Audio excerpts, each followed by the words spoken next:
pernah merasa kewalahan dengan segala tuntutan hidup, stres, kecemasan, dan ketidakpastian seakan menjadi bagian tak terpisahkan dari kehidupan kita? Tapi, tahukah Anda bahwa ada cara untuk menemukan ketenangan di tengah badai kehidupan? Jawabannya ada dalam filosofi kuno yang dikenal sebagai Stoikisme. Sebelum kita mulai membahas topik yang super menarik hari ini, aku punya satu permintaan kecil untuk kalian. Kalau kalian suka dengan konten inspiratif dan bermanfaat seperti ini, jangan lupa untuk subscribe channel ini. Klik juga tombol like sebagai bentuk dukungan kalian. Dan jangan lupa share ke teman-teman kalian agar mereka juga bisa mendapatkan manfaatnya. Bersama kita sebarkan inspirasi ke lebih banyak orang. Langsung saja kita mulai. Di tahun 165 Masehi, Kekaisaran Romawi mengalami salah satu krisis terbesar dalam sejarahnya, yaitu wabah Antonine, penyakit mematikan yang diperkirakan telah merenggut jutaan nyawa. Sebagai Kaisar, Marcus Aurelius, yang juga seorang filsuf Stoik, menghadapi masa-masa ini dengan ketenangan dan kebijaksanaan yang luar biasa. Dalam situasi di mana ketakutan dan kepanikan meluas, Marcus tetap fokus pada tugasnya. Sebagai seorang Stoik, ia memahami bahwa wabah itu adalah sesuatu yang berada di luar kendalinya. Ia memilih untuk tidak terperangkap dalam rasa takut, tetapi berfokus pada apa yang bisa ia kendalikan. 1. Melindungi rakyatnya. Marcus mengorganisasi bantuan medis dan logistik untuk wilayah yang terdampak wabah. 2. Menjaga moral pasukannya. Meski menghadapi perang di perbatasan, ia memastikan pasukannya tetap bersemangat. 3. Memberikan contoh ketenangan. Sebagai pemimpin, ia menunjukkan sikap yang tenang dan penuh tanggung jawab, sehingga rakyatnya tidak terhanyut dalam kepanikan. Dalam catatan hariannya, yang kemudian dikenal sebagai Meditations, Marcus menulis, "Janganlah gentar terhadap kesulitan. Fokuslah pada tugasmu. Lakukan apa yang bisa dilakukan dengan baik, dan biarkan sisanya pada kehendak alam." Kisah ini menunjukkan bagaimana Stoikisme menjadi pedoman Marcus Aurelius untuk tetap teguh menghadapi tragedi besar. Ia memilih untuk menerima apa yang tidak dapat diubah, bekerja keras pada apa yang bisa diubah, dan tetap menjaga integritas moralnya. Kisah Marcus Aurelius adalah pengingat bahwa dalam menghadapi krisis, ketenangan, kebijaksanaan, dan tindakan yang terarah dapat membuat perbedaan besar. Kehidupan modern penuh dengan ketidakpastian. Kita seringkali merasa tidak memiliki kendali atas banyak hal. Akibatnya, kita mudah merasa cemas dan stres. Stoikisme adalah salah satu aliran filsafat Yunani kuno yang didirikan oleh Zeno dari Citium sekitar tahun 300 sebelum Masehi di Athena. Nama Stoikisme berasal dari Stoa Poikile, yaitu beranda yang dicat, tempat Zeno mengajar murid-muridnya.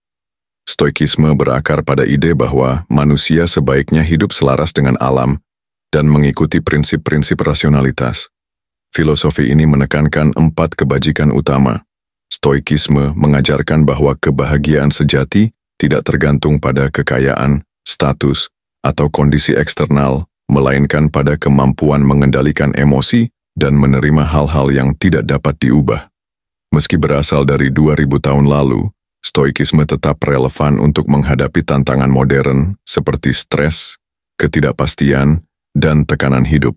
Filosofi ini mengajarkan kita untuk fokus pada hal-hal yang dapat kita kendalikan, menerima hal-hal yang tidak dapat diubah, dan menjalani hidup dengan kebijaksanaan serta keberanian.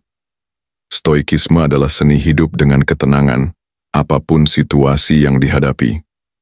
Dalam Stoikisme, hidup dibagi menjadi 2 bagian besar, hal-hal yang bisa kita kendalikan dan hal-hal yang tidak bisa kita kendalikan. Memahami perbedaan ini adalah kunci untuk hidup lebih tenang dan bijaksana. Bagaimana seorang kaisar Romawi yang sibuk mengurus negara bisa tetap tenang dan bijaksana? Rahasianya ada pada Stoikisme. Kehidupan modern penuh dengan ketidakpastian. Kita seringkali merasa tidak memiliki kendali atas banyak hal. Akibatnya, kita mudah merasa cemas dan stres. Hal yang dapat kita kendalikan. Ini adalah hal-hal yang sepenuhnya bergantung pada diri kita sendiri. 1. Pikiran. Bagaimana kita memandang sesuatu. 2. Emosi. Cara kita mengelola perasaan. 3. Tindakan. keputusan dan usaha yang kita lakukan. 4. Sikap. Bagaimana kita memilih untuk merespons situasi. Contohnya adalah, Anda tidak bisa mengendalikan apakah hari akan hujan, tapi Anda bisa memutuskan membawa payung agar tetap kering. Anda tidak bisa mengubah komentar negatif orang lain, tapi Anda bisa memilih untuk tidak tersinggung dan tetap tenang. Menerima apa yang tidak dapat kita kendalikan. Kadang, hidup tidak berjalan seperti yang kita harapkan. Apa yang kita rencanakan dengan hati-hati, tiba-tiba saja berubah arah. Rasanya tidak adil.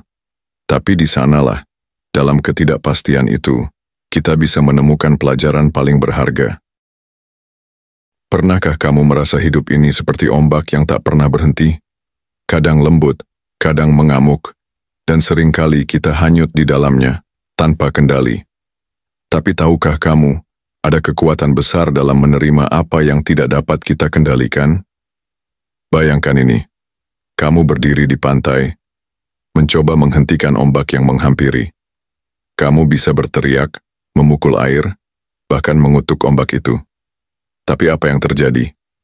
Ombak tetap datang, menghantammu tanpa ampun. Begitu juga hidup. Ada banyak hal yang akan terjadi, terlepas dari apa yang kamu lakukan.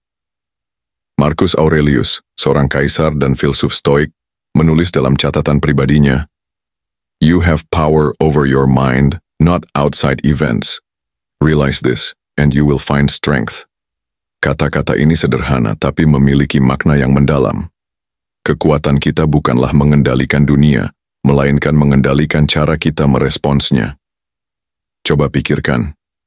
Kita tidak bisa mengontrol apa yang orang lain katakan, apa yang mereka pikirkan, atau apa yang mereka lakukan. Tapi kita selalu punya pilihan untuk mengontrol bagaimana kita bereaksi. Saat seseorang marah atau menghakimi kita bisa memilih untuk tetap tenang. Menerima bukan berarti menyerah, bukan pula tanda kelemahan. Sebaliknya, menerima adalah tanda kebijaksanaan. Ini adalah keputusan untuk fokus pada hal-hal yang ada dalam jangkauan kita, sikap kita, usaha kita, dan cara kita melihat dunia. Ketika rencana gagal, ketika tantangan datang, tanyakan pada dirimu sendiri, apakah ini sesuatu yang bisa aku kendalikan? Jika jawabannya tidak, lepaskan. Bebaskan dirimu dari beban yang tidak perlu. Hidup menjadi lebih ringan saat kita berhenti melawan hal-hal yang di luar kendali kita. Kita belajar melihat keindahan di balik setiap tantangan, menerima setiap momen dengan lapang hati, dan bergerak maju dengan keyakinan bahwa kita sudah melakukan yang terbaik. Inilah hidup, penuh ketidakpastian, penuh kejutan.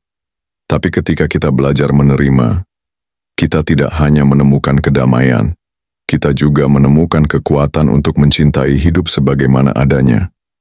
Terima hidup, kendalikan pikiranmu, temukan kedamaian. Setiap hari adalah kesempatan untuk bertanya pada diri sendiri, apa yang bisa aku kendalikan hari ini?